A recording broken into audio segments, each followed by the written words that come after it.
Perkenalkan, nama saya Renard Wibowo. Saya dari Universitas Pancasakti Tegal. Saya dari Fakultas Teknik dan Ilmu Komputer. Saya dari kelas 1B Informatika, NPM saya 6624600048. Hari ini saya akan mereview buku ini, Coding Games in Python.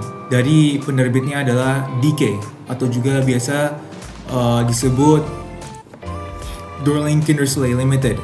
Nah, mengapa saya mereview buku ini? Karena kebetulan saya tertarik dengan bahasa pemrograman Python, dan DK pun atau Dorling Kindersley juga terkenal membuat buku-buku edukatif yang gampang untuk dipelajari. Jadi akhirnya saya memilih buku ini untuk mempelajari cara membuat game-game simple dengan Python. Karena buku ini penerbitnya adalah DK, udah pastinya buku ini bisa dipahami siapapun.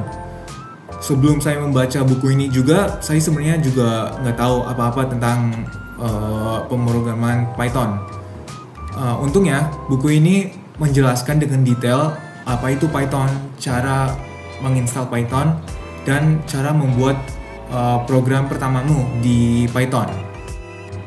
Jadi saya sudah menjelaskan bahwa mereka akan membahaskan tentang apa itu Python dan fundamental lainnya.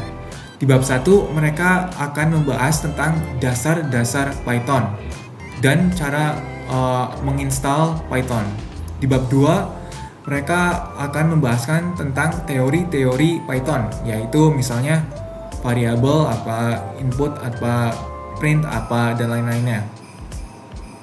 Di bab 3, mereka akan membahaskan cara membuat game pertama kalian, yaitu namanya Shoot the Apple.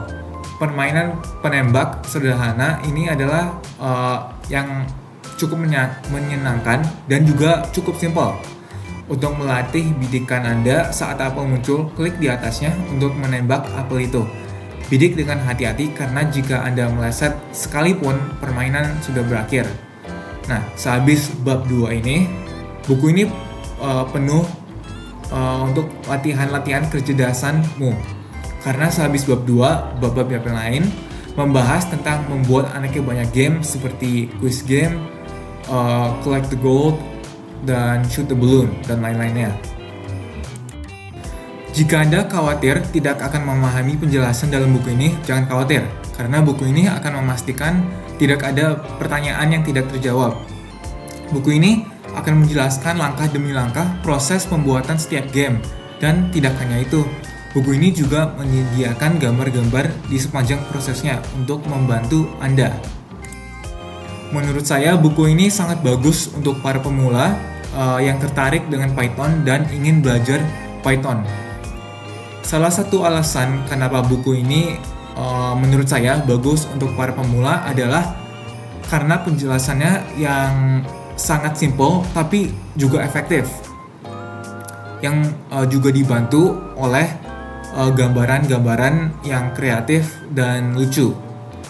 Jadi kalau misalnya kalian mau belajar Python tapi mungkin bingung mau belajar dari mana, saya bisa rekomen buku ini karena saya sudah bilang tadi, ini bukunya penjelasannya simple tapi juga efektif. Ya, sekian dari saya.